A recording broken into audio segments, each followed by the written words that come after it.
Hi there. This would be a dog about my dog.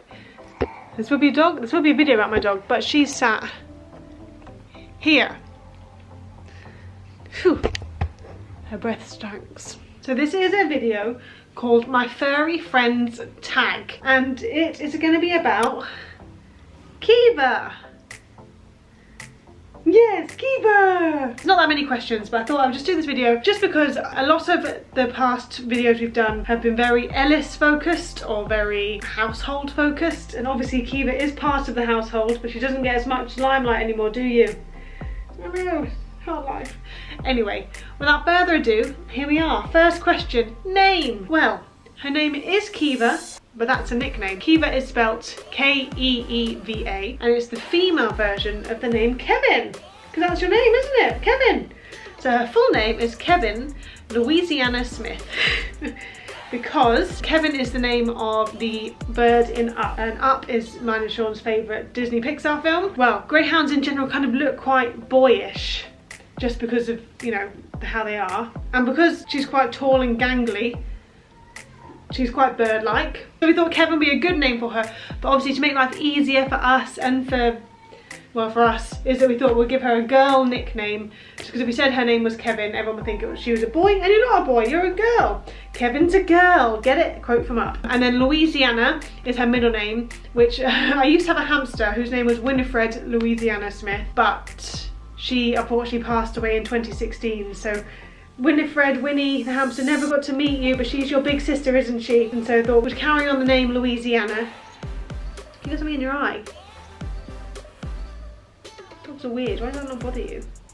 And Smith is my surname. I said to Sean that as the children are having his surname, as the child has his surname, it's only fair that pets have my surname, my maiden name, Smith. So that's it, Kevin Louisiana Smith, or Keeva. Where did she come from? Where did you come from, Keeva? Keeva is an ex-racer, aren't you? She's an ex-racer. So Keeva, she raced for 4 years? I think 4 is the maximum the greyhounds are allowed to race for. So she did the full 4 years. She retired in January 2016, I believe. Obviously Keeva is not her racing name, but yeah, so she was an ex-racer. So we then got her from a kennels when she retired. So yeah, that's where she came from. Her age, Keeva is now 6 years old. She's 7 in October. She is a Libra, I am a Libra, we're both Libras. A funny story about my pet.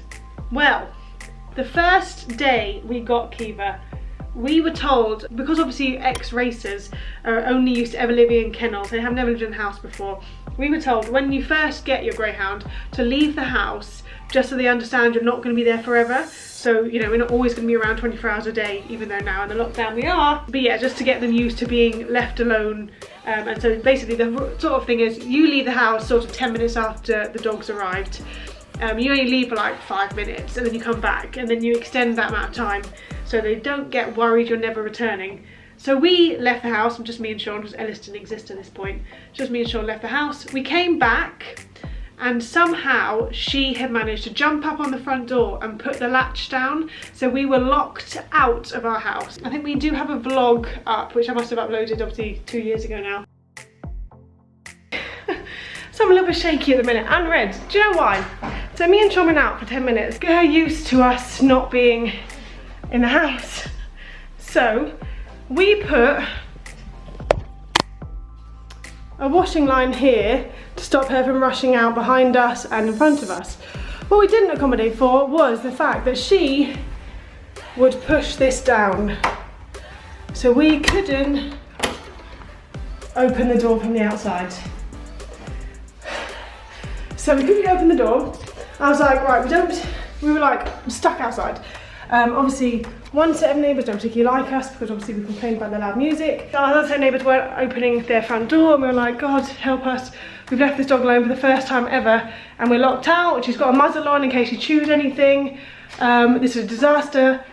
Don't really want to spend £1,400 on a 24-hour locksmith. So, we rang on next door's door about 4 or 5 times. Lucky someone was in. They have a big ladder. Because we're so security conscious, we obviously put all our locks, all our windows on the security locks, except for this morning someone put the bathroom window open, and Caroline here who's absolutely terrified of heights, climbed in through that window. Climbed up the ladder all the way to the top, went head first through the window.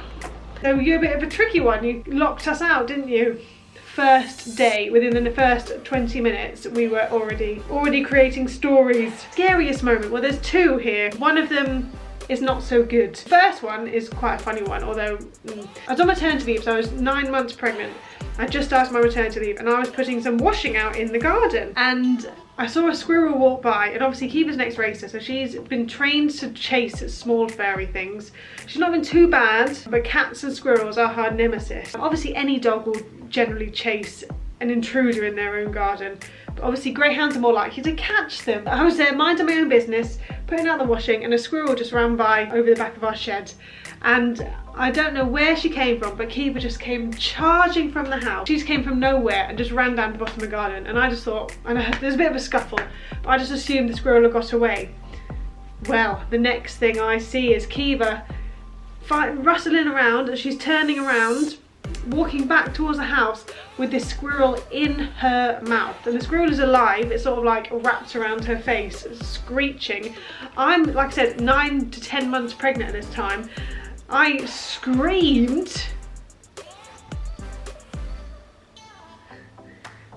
And luckily Keeva dropped the squirrel and the squirrel ran away. Obviously, I don't know what happened. I don't think she did too much. She had a small cut on her nose from where the squirrel had tried to fight her. I don't think she did too much damage to the squirrel. She probably just held it in its mouth, and she was probably taking it back into our house to dissect it. I managed to stop her before that happened. The second scariest thing, which is not a good one, is where Keeva's behaving badly, was after Ellis was born. He must have been about 2 weeks old, or younger than that in fact, because Sean was still at home with me. Yeah, so Ellis must have been about a week and a half old, and Sean had taken Keeva on a long walk to the local park where he can let her off the lead. Keeva has been very good with being let off the lead. She's very good with recall. We haven't had any issues with her being off the lead, except for this incident where I was at home with a very small baby and had a phone call from Sean, and he said, Keeva's run off.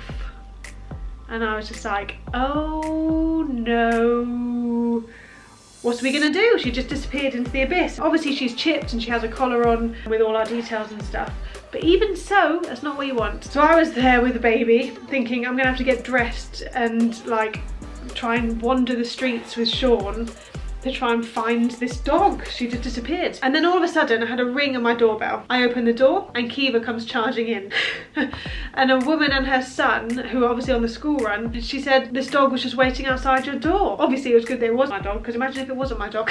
Yeah, so Keeva had run away from Sean and run home. Luckily, like I said, it was the school run, so cars were not moving as fast as they would usually do down our street, because we live on quite a busy road, and so she would have had to cross that road to get back to our house, and so luckily she wasn't hit. But the fact she managed to come all the way home, it's about a 10-minute walk from where Sean was to where we are. So yeah, she charged home, and I don't know if she would have obviously sprinted if she lost Sean and just decided to come home, or if she just had enough on the walk and just went home.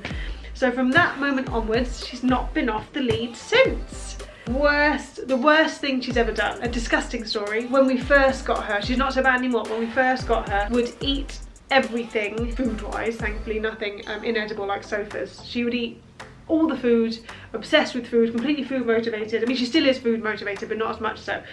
And where did we go? Was it when we were on holiday? I can't remember where it was. I think maybe me and Sean were on holiday, or we'd gone away for a long weekend or something.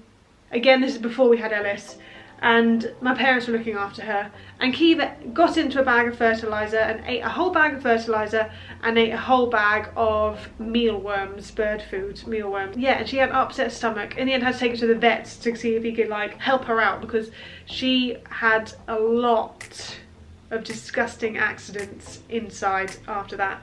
I think she must have given herself some sort of like food poisoning, because yeah, it would come down every morning and there would be poo everywhere. I'd come back from work and there'd be poo everywhere. Like she'd eat and then have to go and poo like 10 minutes after eating. She'd obviously damaged something inside her body.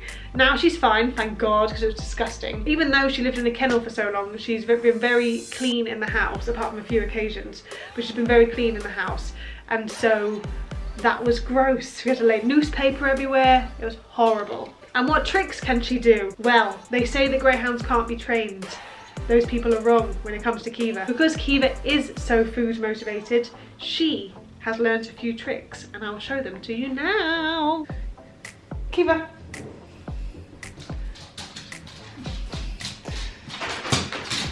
On your bed.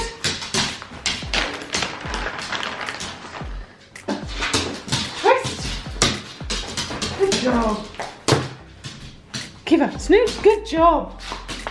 Twist. Paw. Paw.